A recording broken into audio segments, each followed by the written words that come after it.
at Autumn House we had Wi-Fi Oh, okay. that everybody could access. We don't have that right now. So some of our youth who use like texting and calling apps because they don't have phones that have phone plans can't get a hold of me. And so if I'm at Autumn House and they're not there, how long do I wait? So it's kind of this back and forth thing. So that is really exciting. The youth are excited to have that again. And then we're hoping to secure one more apartment for potentially another youth. Okay. And then our resource room will also be the place where our mentors can be for after hours and weekend support, which we're still trying to figure out how that's going to work because we no longer have the on-site live-in mentors. Okay. So we had the situation where you had this one fully contained building, which was, I mean, the concept there worked really well, but then you had to leave that. So tell me, what was the kids' solution to this situation? So there was one day we were sitting in the resource room, every single youth was there, and everybody was complaining about their toilet didn't work, their roof was leaking, they couldn't turn the heat off, and they were like, you know what, we deserve better. We want a place where we have a landlord that actually, you know, it's great that they've supported us, they've given us a home for 7 years, but we want more. So living at Autumn House, when you come from various places, pride of where you live sometimes is lacking. When you now have your own space, there's this ownership piece that starts to happen. It's like, this is where I live. And they start to learn that where I live says a lot about me and who I am. And it also affects my behavior, my how I feel every day. When I wake up and, you know, there's a leak or I can't flush my toilet again, you know, it really affects them and how they go out into the community and present themselves and what they think about themselves. They're not looking for something that's, you know, glass chandeliers and spiral staircases. They just want something that's safe, that feels warm, feels homey. They want it, they describe it, they want to feel like they're getting a hug. Right? Like just that warm, cozy space. Yeah. So as we were all sitting there and I'm listening to this and I'm like, you guys, you're right. So I validated the fact that, yeah, you're right. This isn't the best place. This isn't, you know, it's great we have a home and we have a home together. But I said, that is what I'm working on. When I'm not there, that is what I'm working on. My dream is to move this program. And I said, but how do we do that? Like, what do we do? And funny enough, one of the girls who loves sweets and loves to bake, she says, we need cookies. And she just like randomly, I'm like, what are you talking, cookies? We need cookies? We're not baking right now. She's like, we need to bake. And I was like, what do you mean? I want cookies. Cookies always make you feel good. And then one of the other youth, and this is a youth who is struggling with meth addiction, is just, you know, no longer interested in everything that she used to be interested in. She's like, we need cookies. Everybody loves a cookie. A nice chocolate chip cookie. Everybody loves cookies. And another youth is like, yeah, we should bake cookies. Yeah, everybody loves cookies. And then this idea just kind of spawned, and I kind of sat there and thought about it and went, yeah, how can we, what are we going to do with these cookies? And they're like, we're going to give them to people. Like, let's give them to people and say, hey, we're from Autumn House, you know, this is who we are. Give us money, support us. Like, this is who we are. Because we talked about the fact that it's really hard for our youth to build relationships with people in the community, especially landlords. Youth-friendly landlords are far and few between. Like, there's none. And they're like, you know what, yeah, I might be 17 or I might be 16 or I might be 19, but I deserve a place to live.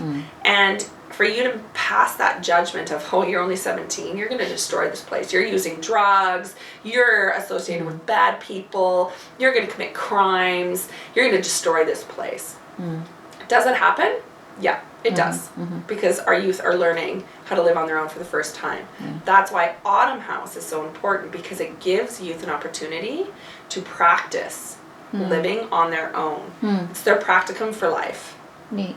And having more space with Autumn House, having more Autumn House locations, more youth-friendly housing where we can, on a day-to-day basis, teach the skills that they need to be successful when they move into an apartment.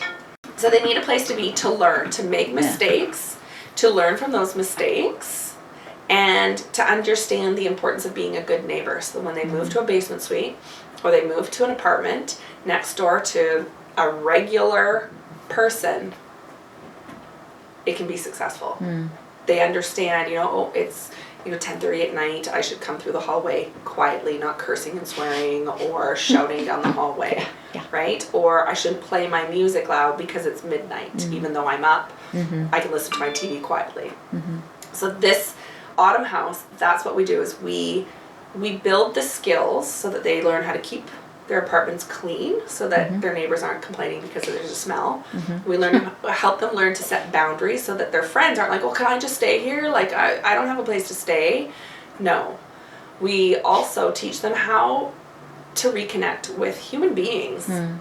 Our youth have been hurt over and over and over by family members, by friends, by community members, by people in this community who, if they found out that they had, maybe not on purpose, hurt a youth, just by things like people crossing the street when a youth is walking down, if they're on their longboard.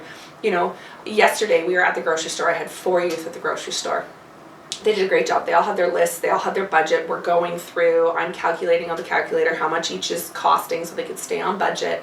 And a gentleman, so we had, our cart was sort of on this side of the aisle. We're at Superstore, big, wide, we're in the frozen food section. Another woman, an elderly woman, had her cart on this side of the aisle, and she was over here. Lots of room for a cart to go down the center.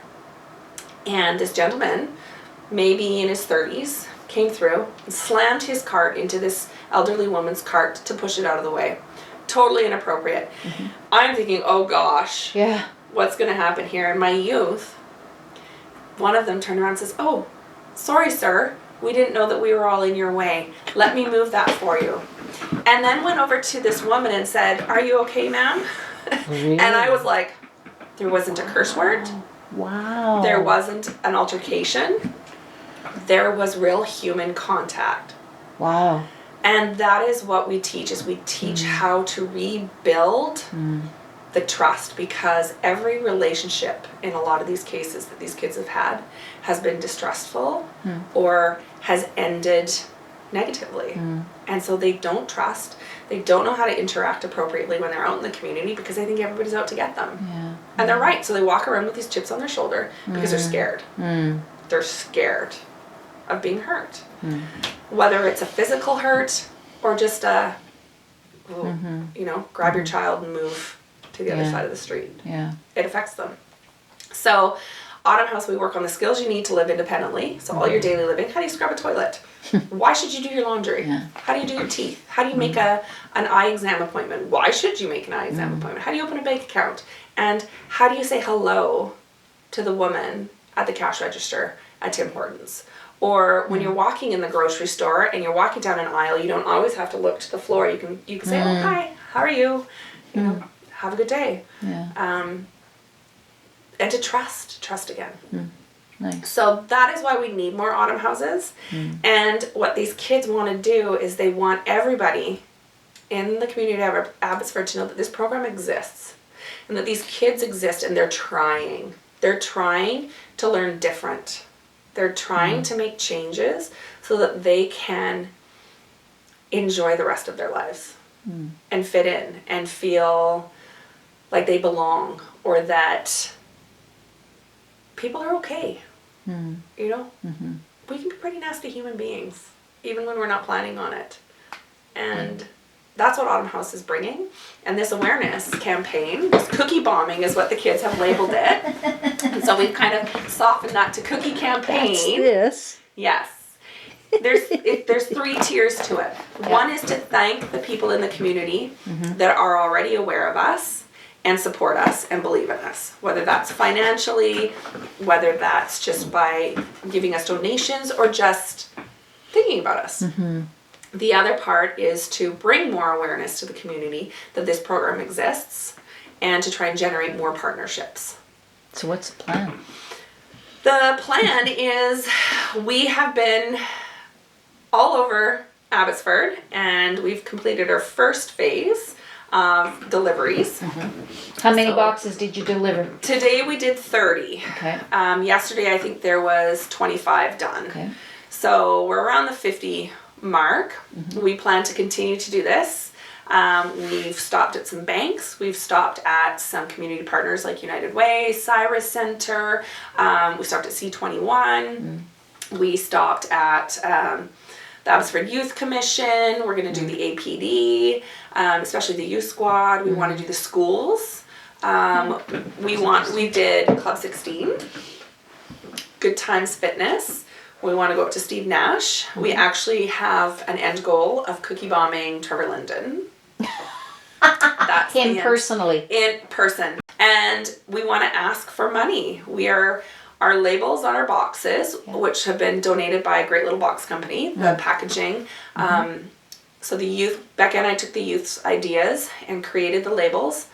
Great Little Box printed all those labels for us and gave us the boxes. Wow.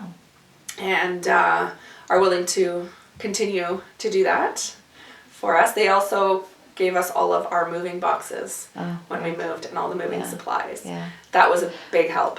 And who's baking the cookies and where does that So come from?